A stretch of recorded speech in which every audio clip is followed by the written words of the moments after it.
Hospital Madurai. பொதுவாக முதுகு தண்டுவடத்தில் L4 L5 லெவலில் ஜவ்வு விலகி காலுக்கு போகிற நரம்பில் அழுத்தம் ஏற்பட்டுச்சுன்னா ஆப்ரேஷன் தான் பண்ணணும் அப்படிங்கிறது நம்ம ஊரில் இருக்க ஒரு முக்கியமான பிரச்சனை.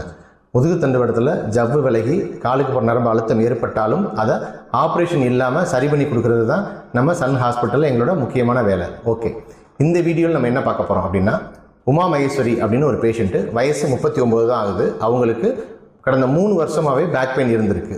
3 வருஷமாக பேக் பெயின், 1 வருஷமாக ரொம்ப சிவியராக பேக் பெயின்.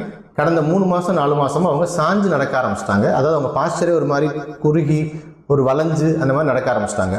இதில் அவங்களோட வீடியோஸ், அவங்களோட ரிப்போர்ட்ஸ் எல்லாமே இந்த கண்டினியூட்டிவாக நான் காமிக்கிறேன். நான் பாருங்கள், அவங்களுக்கு L4 L5 லெவலில் ஜவ்வு விலகி இருக்குது, காலில் மதப்பு வந்திருக்கு. அதே மாதிரி அவங்களுக்கு காலில் இடுப்புலேருந்து வலி ரொம்ப அதிகமாக பரவ ஆரம்பிச்சிருச்சு. அவங்களால ரொம்ப நேரம் நடக்க முடியல, கொஞ்சம் தூரம் கூட நடக்க முடியாத சுச்சுவேஷன், ரொம்ப நேரம் உட்கார முடியல, நிறைய பெயினோட